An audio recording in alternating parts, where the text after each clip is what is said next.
Buenas tardes, mi gente. ¿Cómo están ustedes? Es un tremendo honor y placer tener a Claudio Carbia. De a poquito vamos a ir develando quién es y qué ha hecho. Es nuestro director técnico del área de bioquímica clínica, pero no es lo único que hace. Hace 30 años que es profesor de la UBA, además.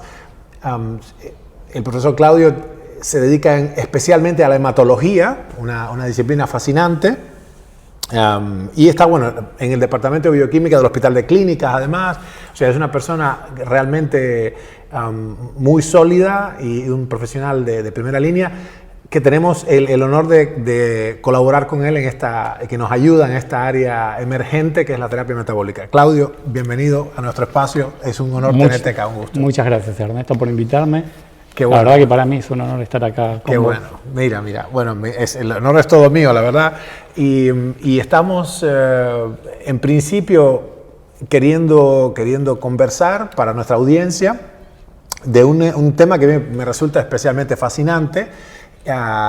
Por eso hemos llamado a este especial espacio, los secretos de la sangre, ¿no? La enorme importancia de la bioquímica clínica, a menudo incomprendida del lado de los médicos, del público en general, en el diagnóstico y tratamiento certero de las enfermedades, ¿no? Sí, acá la bioquímica, Ernesto, es uno de los pilares en el diagnóstico clínico. Qué bueno.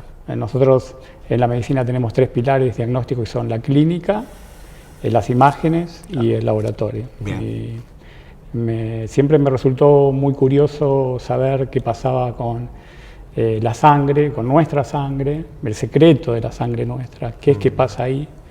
Y me di cuenta con muchos años de profesión que es el reflejo de todo lo que ocurre en nuestro organismo. Qué bien. Todo lo que ocurre en nuestros tejidos sólidos se refleja en la sangre. Claro.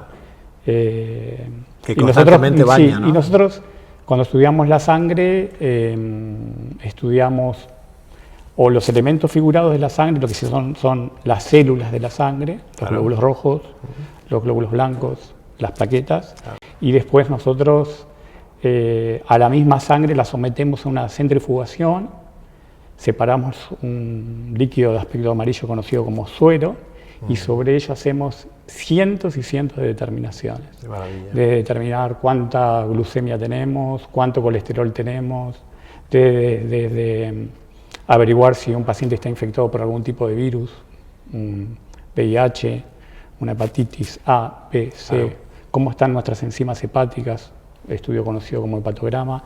Tenemos algunos estudios, Ernesto, que son monoparamétricos, o sea, nosotros estudiamos, por ejemplo, una glucemia, una urea, un colesterol, y otros que son multiparamétricos. Bien. O sea, en un mismo análisis vos tenés un montón de parámetros. Bien.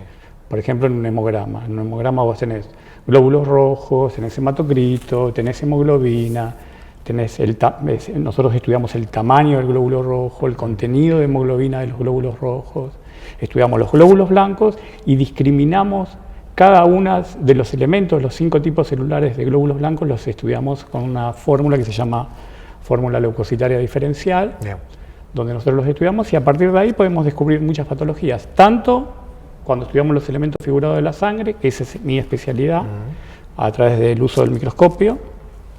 Nosotros podemos diagnosticar anemias, leucemias, muchas patologías hematológicas, pero sobre todo los 2 grandes grupos son las anemias y las leucemias. Bien. Y a través de este suero que te comentaba, nosotros podemos hacer todo el resto de determinaciones. Nosotros podemos saber qué le está pasando a nuestro cuerpo, incluso para el tema de patologías tan graves como es el cáncer.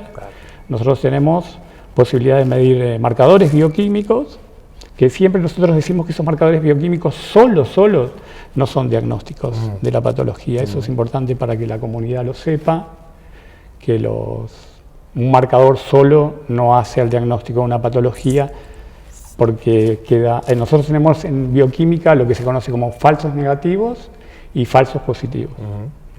Un falso negativo es decir que un resultado que lo estamos informando como negativo, pero realmente es positivo. Claro, Eso nos puede pasar en un tumor, en un microtumor. microtumor. Referencias con imágenes, con otras cosas. Tiene que ver también con la sensibilidad de nuestras técnicas. Sensibilidad es la menor cantidad de sustancias que nosotros podemos determinar con nuestros métodos.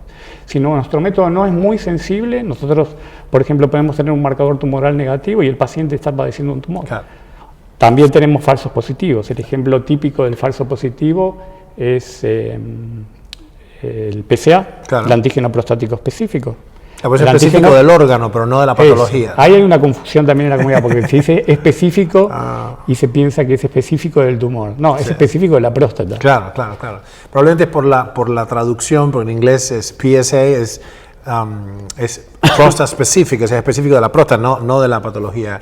Porque es para el ego, al individuo que no ha visto nunca esto. La sangre macroscópicamente es fabulosa y homogénea y nada más. Es un líquido espeso de color rojo, rutilante en algún caso, más oscurito en otro. Pero cuando tú te asomas, allí, la verdad que es un mundo maravilloso. Y Claudio me ha venido explicando, siempre conversamos, ¿no?, de cosas, una más fascinantes que la otra. Pero me decía en un momento, me llamó la atención, en una de nuestras conversaciones, Claudio me ha dicho: a veces el paciente la persona está realmente rota por dentro. Sin embargo, los análisis, debo aclarar, clásicos, no arrojan ninguna sospecha de nada. Entonces, una de las cosas que queremos hacer con Claudio y nuestro equipo es expandir nuestras preguntas, o sea, preguntar mejores cosas al cuerpo para que no pase esto más de que tengo un análisis perfecto con un paciente roto, ¿no? Exacto. Sí, ahí hay varias cosas para hacer. Yo creo que estamos por desarrollar mucho, ¿no? Hay una frase bíblica que dice, creo que es del libro del Levítico, de la vida de toda carne es la sangre, ¿no? Y a mí me ha fascinado siempre, evidentemente a ti también, si no, tu especialidad hubiera sido otra, cómo puede en nuestros densos órganos atravesar la sangre. Me gustaría que explicaras un poquito qué características morfológicas tienen los glóbulos rojos que nos mantienen con vida de minuto en minuto. ¿Cómo puede el glóbulo rojo llegar hasta lo más profundo, atravesando los capilares, todo, ¿no? Muy buena pregunta. Sí. El glóbulo rojo ha sufrido con el tiempo, Ernesto, una adaptación muy peculiar, muy particular, a diferencia del resto de nuestras células de nuestro cuerpo. Ha perdido el núcleo. Y dejó de ser una célula. La mayor parte de nuestras células tienen una estructura tridimensional esférica, y esta célula adquirió la forma de un disco bicóncavo, dos concavidades.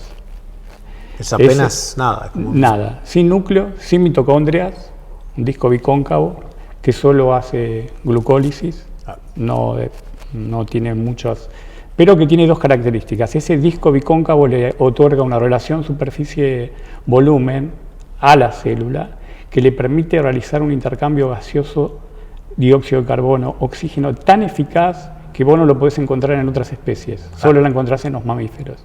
Es evolutivamente la célula, pese a ser una célula tan limitada y tan sencilla, que no tiene núcleo, no tiene mitocondrias, es una célula con una capacidad de intercambio gaseoso impresionante. Y otra peculiaridad que ahí apuntaba tu pregunta es su deformabilidad.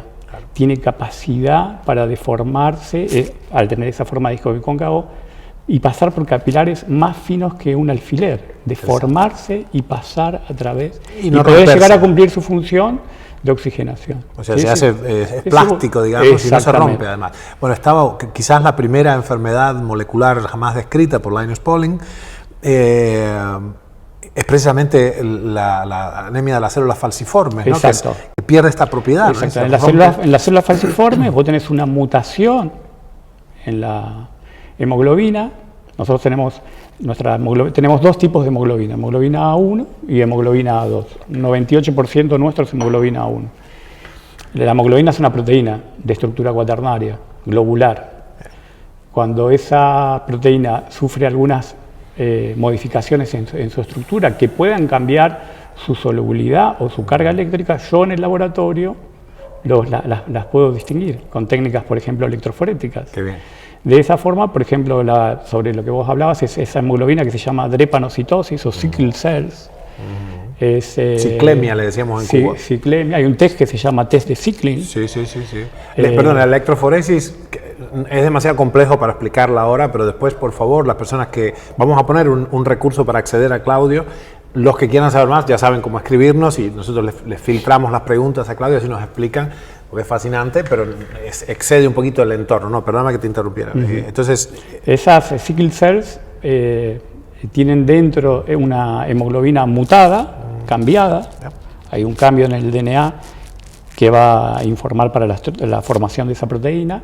Esa proteína está cambiada y pierde características de solubilidad y de deformabilidad. Claro. Entonces adoptan una forma de sickle cells, como le dice la palabra, media luna, claro. Como una media luna, y pierden esa capacidad de deformabilidad y se producen microinfartos en ciertos órganos, en el vaso. Hemólisis y todo. Hemólisis es una anemia hemolítica muy importante. ¿No? Se llama hemoglobina S. Hemoglobina S. S.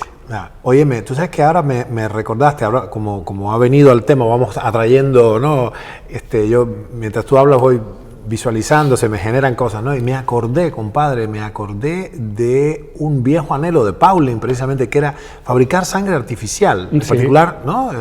No las células del sistema inmune, que son tan complejas, pero la fracción roja, digamos, que tuviera características, digamos, probablemente alguna suerte de hemoglobina que fuera suficientemente estable, o de sustancia hemoglobinoide, digamos, que no tuviera que estar atrapada en las células y que fluyera. Exacto. ¿No? ¿Cómo está el estado del arte en ese sentido? ¿Cómo venimos? Japón es un país que está trabajando mucho en el tema de sangre artificial.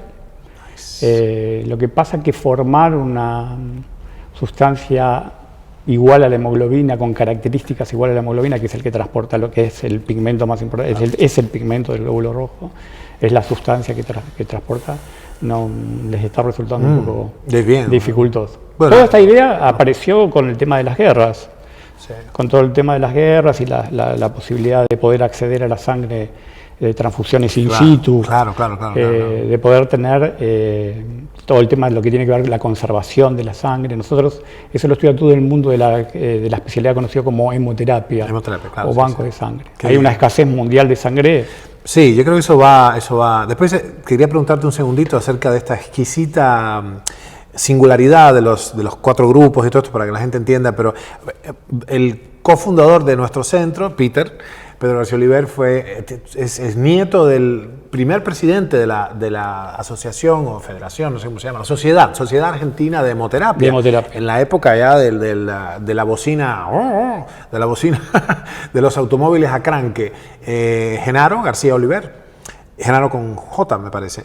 Y es muy interesante como en tan poco tiempo, que sería unos 90 años, hemos alcanzado más conocimiento que en toda la historia anterior de la humanidad y en base a la contribución de gente como tú que han desentrañado, porque es muy peculiar para estar con tanta atención en un tema tan abstruso, como decía mi madre, ¿no? Pero de enorme importancia para nosotros. Yo creo que hay algo a descubrir allí. Les tomó unos cuantos millones de años a los organismos complejos, a los metazoos, desarrollar la sangre y la hemoglobina y todo este rollo, pero es una de las primeras moléculas sensibles y estables. Fíjate que la hemoglobina en esta estructura tetramérica, se parece mucho a la clorofila. Exacto, es casi igual. Nada más que, ¿y por qué nadie habla de eso? Igual con una cuestión evolutiva. Claro, en vez de un núcleo de hierro, es un núcleo de magnesio, creo que eso. Exacto. ¿Y cómo será que conservaría alguna de las propiedades? Digamos, ¿será que cómo dimos ese salto? No creo que tengamos potencialidad nosotros de fabricar nada con el sol, ¿no? Pero por si acaso yo tomo sol de vez en cuando. Muy interesante. El sol no sirve para la vitamina D. Claro. Óyeme, hablando de la vitamina D, no sé si ustedes saben que el rango de referencia que los bioquímicos tienen no es universal, es geográficamente determinado. O sea, ellos ven la vitamina D en este caso, que vamos a preguntarle a Claudio, contra un rango de distribución, o sea, contra la existencia normal de la población. Hay una gran revolución, ha habido una gran revolución, algo tuvimos que ver nosotros 12, 15 años atrás, con dar la voz de la enorme importancia de la vitamina D en un rango muy diferente al que... Contame un poquito, ¿cómo estamos en Argentina? ¿No? Es una excelente pregunta, Ernesto. ¿Cómo nos ves? Porque en ese punto, nosotros, durante muchos años, nosotros los bioquímicos usamos un término que ahora está desterrado, que es el tema de valores normales. Valores normales. Nosotros no tenemos más valores normales. Un poco comentando lo que vos estás diciendo, que es sumamente importante. Nosotros usamos ahora valores de referencia. ¿Valores de referencia a qué? A las condiciones microambientales, al sexo, a la edad del paciente. Nosotros nuestros valores bioquímicos los referimos a, ya te digo, a las condiciones microambientales, si el paciente vive al nivel del mar, si el paciente vive en la altura. No es lo mismo un hematocrito y los glóbulos rojos en un paciente que vive en La Paz, en la altura de Bolivia, que un paciente que vive en Buenos Aires, Argentina. Ya que testeamos, ¿no? Nosotros, no sé si te llegamos a contar, porque esto sucedió hace unos años, que en un momento, con una invitación del presidente de Bolivia, a través de la ministra de Salud Pública, era una joven médica, graduada en Cuba justamente, cerramos el lugar, nos fuimos todos a La Paz, porque había un ofrecimiento que después te quiero convocar a explicarle a la gente nuestra iniciativa de soberanía de salud, pero en Bolivia, primero se estaba ahogando todo el mundo, salvo la doctora Amador, la doctora Victoria, que ya estaba acá en este espacio, y yo, que nos habíamos inyectado eritropoyetina una semana antes, todos nuestros médicos, enfermeras, todo el mundo estaba por el suelo, jadeando. ¿Tú sabes cuál es la media del hematocrito? No, de la hemoglobina en los varones de La Paz, 21 gramos por decilitro. Pensá que nosotros acá a nivel del mar tenemos 13. Sí. Bueno, era puré de tomate, ¿no? Igual jadeaban, te aviso, ¿eh? No era que era... No. Me acuerdo un abogado que fue uno de los... La liazón, pues jadeaba. Porque también en La Paz las calles son escaleras, ¿no? Bueno, pero para volver al tema de la vitamina D, claro. La vitamina D, sí, nosotros tenemos que estandarizar nuestros valores para nuestra población. Nosotros no nos tenemos que guiar por los valores que vienen en los insertos de los equipos, en el kit que nos dan a nosotros para determinar. Nunca tenemos que ver. Nosotros queremos saber los niveles de vitamina D. Nosotros estamos haciendo un trabajo también de estandarización de los valores, sobre todo para analitos que tienen ritmos circadianos, variaciones. Ritmos circadianos son variaciones durante el día, y entonces hay por valores. Ejemplo, ¿querrías hablar un poquito de algunas sustancias por ejemplo, que varían durante el día? Por ejemplo, el cortisol. Ahí está. Cortisol. Eso nos obliga a nosotros a sacar a determinada hora durante el día, a sacar sangre. No se puede medir cortisol a las 2 de la tarde. El cortisol se saca muy temprano, la prolactina, todo lo que son hormonas. Generalmente el mismo hierro en la sangre, conocido como ferremia, también tiene variaciones circadianas. Nosotros hablamos mucho de lo que se conoce de los analitos como variabilidad biológica intraindividual e interindividual. Intraindividual quiere decir, Ernesto, que yo te mido el colesterol. Para saber realmente tu colesterol tendría que monitorearlo durante un periodo de tiempo. Claro. Y ahí podría saber tener una media y tener la media de cuál es tu valor de colesterol, bueno, no con un solo punto. Claro, hacia ahí vamos, pero esto que está planteando Claudio es raro de insertar en la cultura, porque ustedes preguntarán, ¿y por qué no lo hace todo el mundo? Bueno, porque actualmente la ley está por detrás del conocimiento científico. Lo que plantea Claudio es más avanzado que la actual ley, lo cual significa que quien tiene que pagar por esos estudios no lo va a hacer, porque ¿qué es esto de medir el colesterol 6 veces a lo largo de 10 días y después sacar una media? ¿Quién va a pagar por eso? Bueno, pues vamos a llegar, ya vamos a meter proyectos de ley que se ajusten a la realidad científica, a lo que los especialistas están viendo que es más ajustado al conocimiento objetivo, ¿no? Bien, hay una cosa interesante, en la vitamina D lo que vimos, trabajando quizás hace unos 10, 12 años con la gente de Siemens, que fue quien primero nos dio un saludo, por cierto, a Karina Abadi, que es nuestra actual liaison con Siemens, con la tecnología de Montevideo, con el Imulite de la serie 1000, que tenía una importancia para nosotros. Lo que nos dimos cuenta es que había niveles realmente bajos, eran normales para la población, porque estaba todo el mundo bajo, pero realmente niveles muy bajos de vitamina D, en el rango de entre 15, 20 nanogramos por decilitro, etc. Cuando toda la investigación de terreno que habíamos hecho con las culturas más bien neolíticas y con la gente que vive al aire libre, tenían 80, 90, 120 nanogramos por decilitro, por estar 1 o 2 horas en traje de baño al sol cada día. Entonces, en términos evolutivos, en términos de biología evolutiva, en términos si nuestro criterio es la adaptación y la aptitud del sistema inmune, podemos decir que aún siendo normales, casi toda la población tiene niveles deficitarios de vitamina D. Exacto. Ahora ya hay mucha información. Nosotros hace muchos años, Ernesto, participamos en un protocolo que estaba financiado por el Banco Mundial, se llamaba PROMIN. PROMIN. PROMIN, que era un programa de medición de todas vitaminas a lo largo de toda Argentina. Wow. Medimos Patagonia, Mesopotamia, Interesante. Cuyo. Coño, no sabía eso yo. Y encontramos, dosamos vitamina D, dosamos diferentes tipos de vitaminas, ácido fólico, vitamina B12. Y una de las vitaminas que encontramos en Argentina con mayor deficiencia en la población es la vitamina D. Mira, óyeme, wow, bueno, ese estudio es muy interesante, lo quisiera, ¿está disponible? Sí. Bueno, después ponemos un link en el dominio público, digamos, ¿no? ¿Hay que comprarlo o el estudio? Eso tendríamos, sí. Bueno, lo vemos. En todo caso, si está disponible, lo hacemos extensivo. Para no infringir propiedad intelectual, etcétera. Contame, ¿y ahí qué pasó con el folato? ¿Les dio alto, bajo? De las dos vitaminas del grupo B, B12, B9, el folato es más probable, la deficiencia de folato es más probable que la deficiencia de vitamina B12. ¿Y la encontraron así? Sí, y tiene una lógica. Y sí. Tiene una lógica, porque nosotros tenemos depósitos de vitamina B12 que nosotros podemos privarnos de vitamina B12 en este instante de toda la vitamina B12. Recordemos que la vitamina B12 viene de alimentos de origen animal. Absolutamente. Cianocobalamina o hidroxicobalamina. Exactamente. Y tenemos depósitos tan grandes en nuestro organismo que nos mantienen valores normales en la sangre, en lo que yo analizo. En cambio, el folato, yo me privo de folato. El folato está más en las hojas verdes, de esta vitamina B9. El folato, en 3 meses de privación, yo ya empiezo a entrar en deficiencia. Empiezo a tener valores bajos en sangre. ¿Y encontraron déficit de folato en tu estudio? Comparada a las dos vitaminas, B2 y folato, hubo más deficiencia de folato.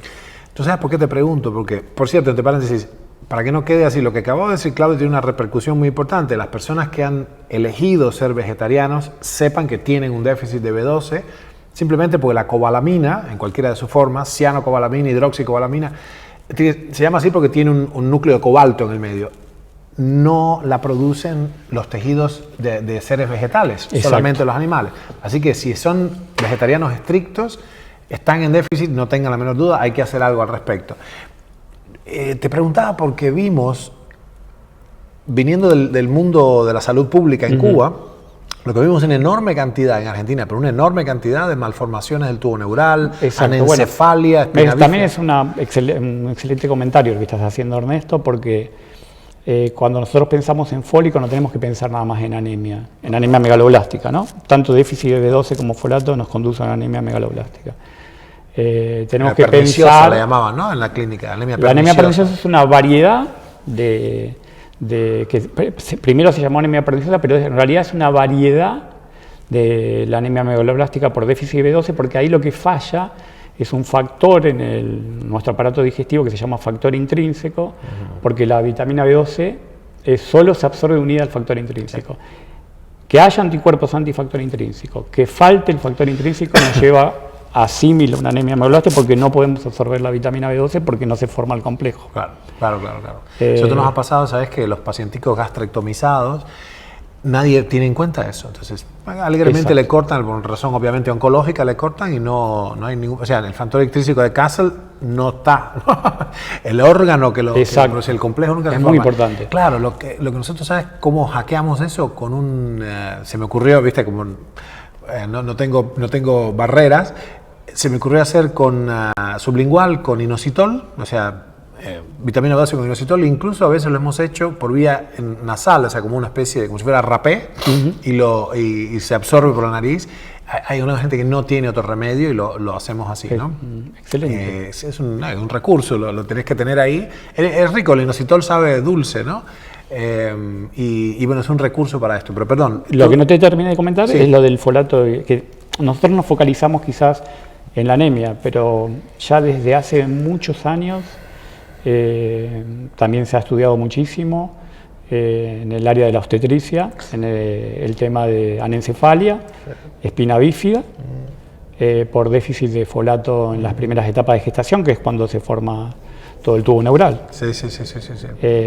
Así que hoy todas las embarazadas antes de la concepción, en embarazos ya planeados, tienen que tomar ácido fólico. Ya les indican ácido fólico. Están escuchando porque hay medio flexible la cosa. Esto no es una política de salud, no es una moda. Esto está basado en la evidencia, rigurosa evidencia documental de miles y miles de estudios. Y en el fondo, esto implica que todas las mujeres, mujeres que están en edad de concebir, tienen que tomar ácido fólico. Exacto. Por definición, por definición.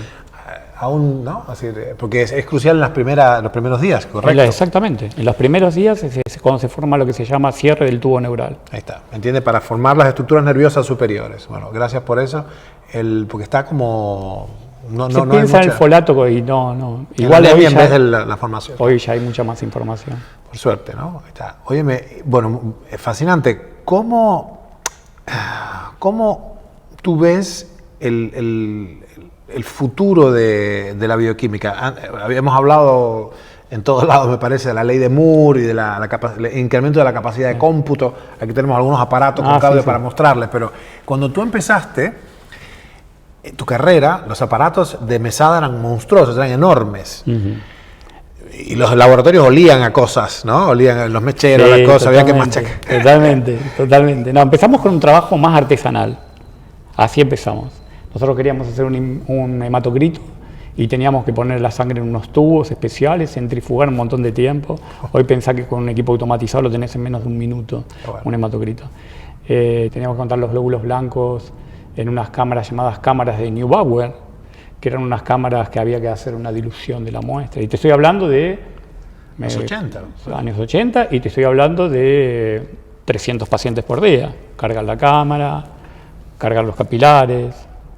Después fueron apareciendo, fue evolucionando, empezaron a aparecer equipos más automáticos. Las glucemias, había que, por ejemplo, uno quería hacer glucemias, tenía que cargar en tubos de ensayo, con pipetas, cargar 2 mililitros del reactivo de glucosa, se usaba un método de glucosa oxidasa, peroxidasa, y cargar con pipetas automáticas los microlitros de las distintas muestras, incubarlos, y después de incubarlos a 37 grados en un baño, recién ponerlos en el espectrofotómetro. Y estoy hablando de 300 muestras. Sí. Bueno, todo eso ahora sale en segundos. Hoy sale en segundos. Todo eso está metido en máquinas muy automáticas, muy avanzadas cada vez. Son máquinas cada vez más grandes. Esas máquinas hoy pueden estar conectadas por interfaces a sistemas informáticos por laboratorio conocidos como LIS o sistemas informáticos de laboratorio.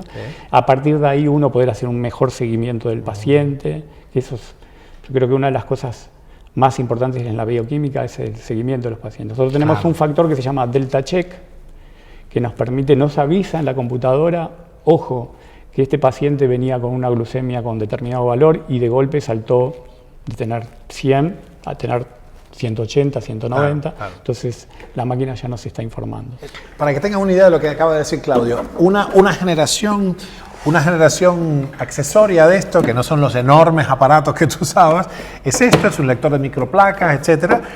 Y estamos bien, estamos muy contentos porque esta tecnología es ya más compacta que los monstruos que tú usabas en los años 80. Fantástico. Pongamos que esto es años 90.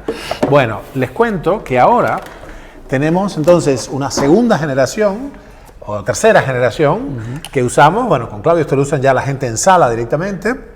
Siempre el conocimiento del jefe del laboratorio es mandatorio, digamos, en términos de calibrar y de definir la verdad bioquímica, pero ya hay, esto es una cuestión además completamente portátil, etc. Y lo que nos interesa y nos seduce actualmente es que el nivel actual de la tecnología, y con Claudio una de las cosas que queremos hacer es desarrollar tecnologías que se llama point of care, que es esto.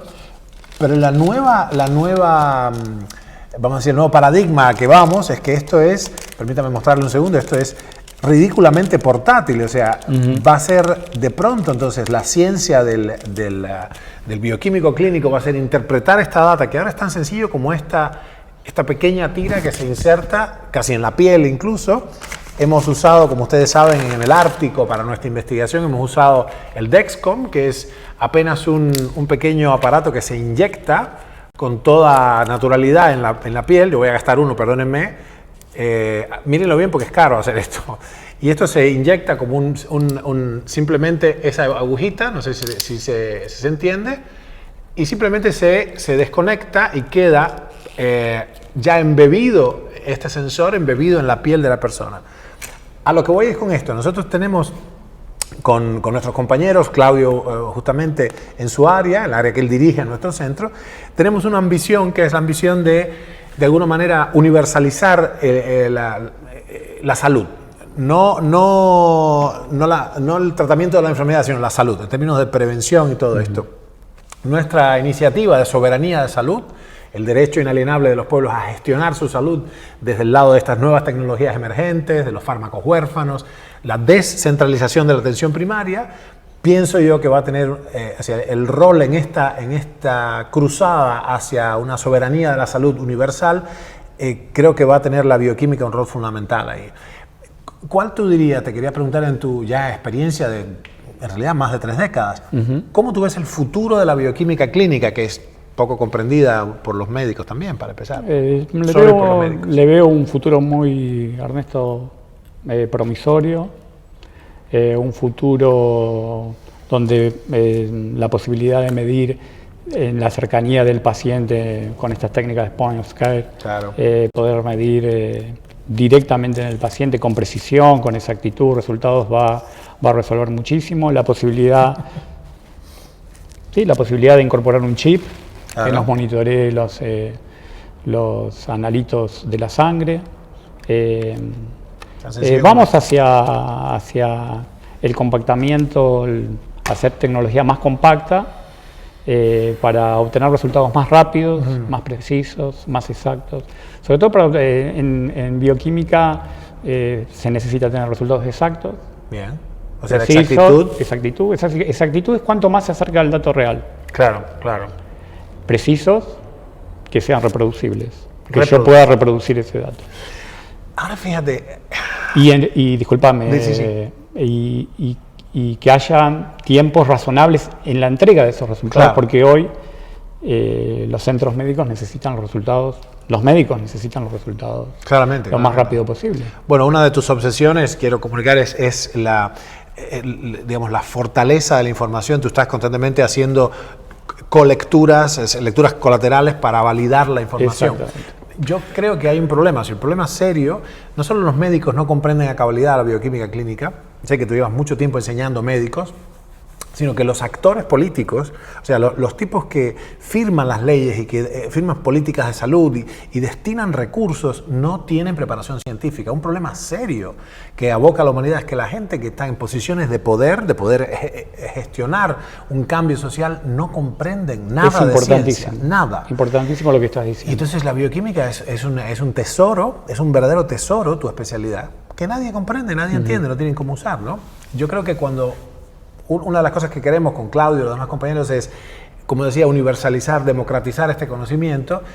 Yo no veo una manera de prevenir como gran herramienta universal de bajar los costos de salud y bajar la morbilidad y mortalidad sin una bioquímica clínica hecha en tiempo real a nivel del paciente, ¿no? Quería preguntarte por último, ahora ese atril de luz que tenemos ahí, una de las cosas que estamos debatiendo ahora en el grupo es la inminente llegada de una especie de apocalipsis bacteriano. O sea, en los últimos años tú has visto declinarlo y estábamos con los bacteriófagos y todo.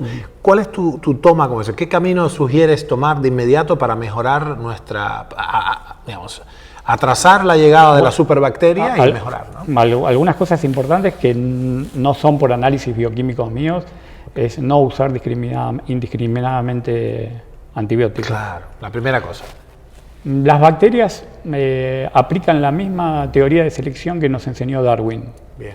Darwin hablaba de una selección natural, claro. Darwin hablaba de una adaptación al medio, claro. Las bacterias se adaptan. Claramente. Las bacterias se adaptan a los antibióticos. Cuanto más yo las provoco con los antibióticos y los tomo en forma indiscriminada, las bacterias sufren alteraciones genéticas que se las transmiten a las generaciones posteriores, claro. A través de sus plásmidos, y se hacen resistentes a los antibióticos. ¿Cuán cerca estamos? Por ejemplo, tenemos,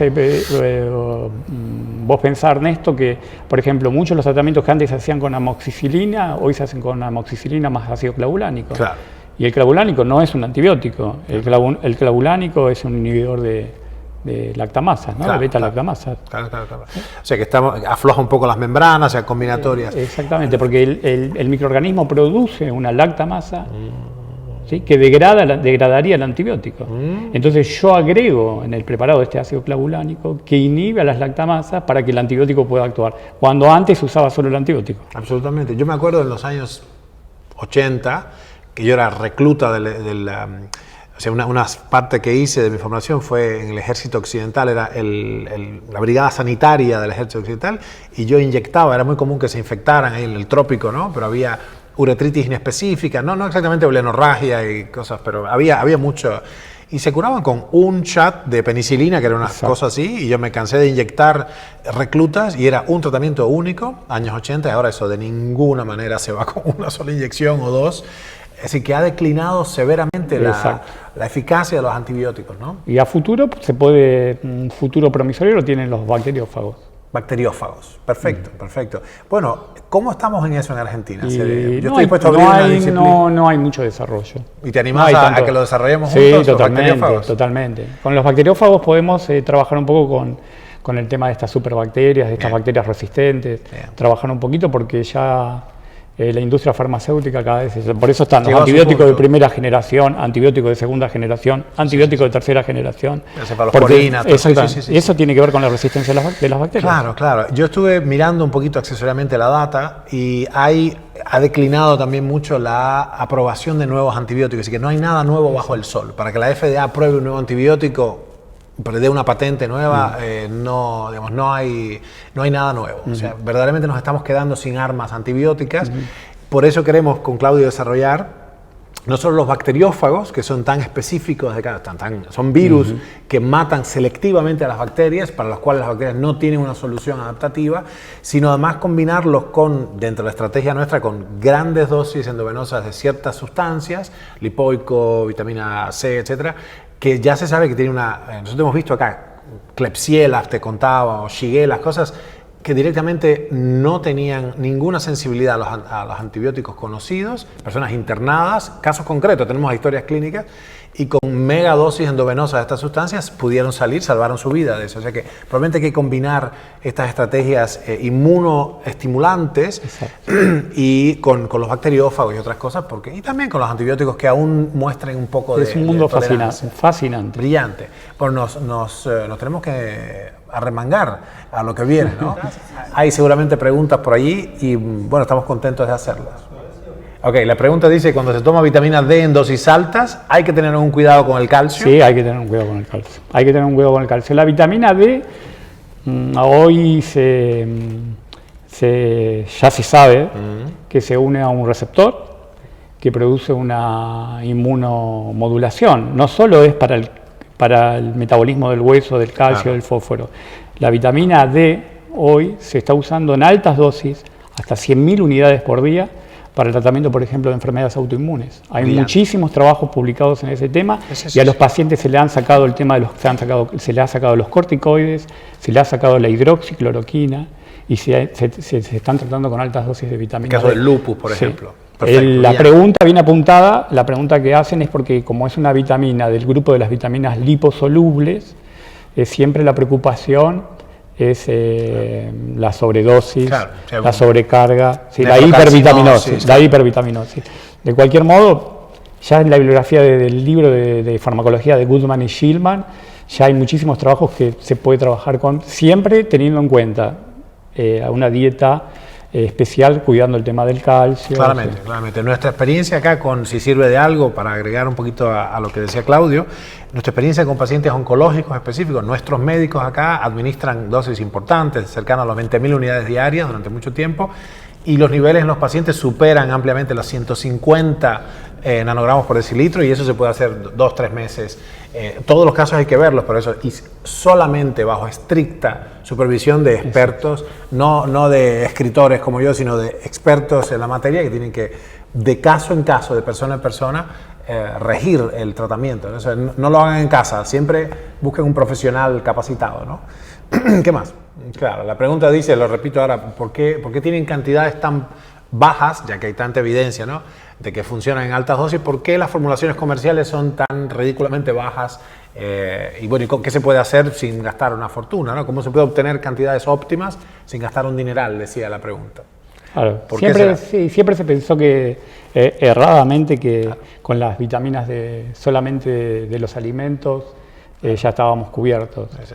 Y realmente hoy se sabe muchísimo de que la suplementación con megavitamínicos y polivitamínicos y en dosis muchas veces más altas que las de las preparaciones farmacéuticas tienen efectos muy beneficiosos para el tratamiento y prevención de muchas enfermedades. Sí.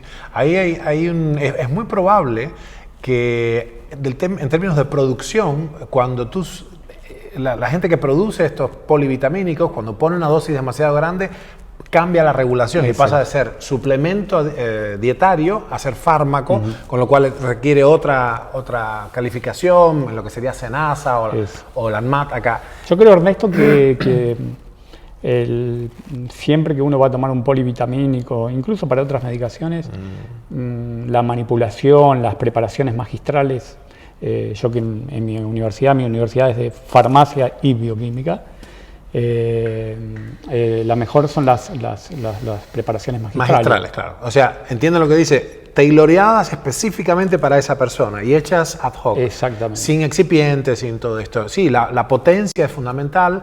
De todas maneras, por lo que dice Claudio, ustedes tienen que tener en cuenta, la audiencia, que el uso farmacológico de las vitaminas, es decir, las vitaminas usadas en dosis tan grandes que son fármacos, es estrictamente bajo control profesional. Eso no se puede hacer de modo amateur, ¿no? Así que busquen ayuda profesional, escríbanle a Claudio, a nuestros médicos, escríbanle a nuestro centro y que tienen una visión más avanzada y más congruente con la data experimental y clínica, pero siempre de la mano de expertos profesionales, ¿no? ¿Qué otra? Ahí está. Uno más, casi no tenemos. ¿Sí? Ok, ahí estamos. Bueno, estamos flojos de energía hoy, perdónenos que es fascinante el tema, pero siempre lo podemos llamar a Claudio otra vez. En definitiva, es nuestro director técnico del área de bioquímica clínica. Gracias por estar atentos y por hacernos estas preguntas. Yo quisiera entonces dejar un compromiso nuestro acá. Nos han hecho miles de preguntas que exceden lo que estamos hablando hoy sobre las superbacterias, los bacteriófagos, y la gente quiere saber acerca de esta posible, el superbug, ¿no? De la posible, y te diría inminente, llegada de una crisis en la eficacia de los antibióticos, y yo creo que le dedicaría un espacio en el futuro inmediato, un espacio específico con nuestros médicos, con Claudio, probablemente con más gente, para satisfacer esta duda. Realmente es un problema de salud, ya que ahora no es lo mismo, ya no estamos en 1918, cuando la pandemia de la influenza, que mató muchos millones de personas, pero iban en barco a vapor y en tranvías. Ahora hay una tremenda correlación de transporte, aviones, etc. Exactamente. Y las pandemias van a ser tremendamente... No hay fronteras. No hay fronteras. Me gusta eso. No hay fronteras, realmente. Bueno, Claudio, compadre, Muchas gracias. El agradecido soy yo. Un honor estar con vos. Por favor, el honor es todo mío. Gracias por tomarte estos minutos en tu apretado horario. Sé que estás hasta las manos, así que es un honor tenerte acá y la próxima vez prepararemos más tiempo. Gracias.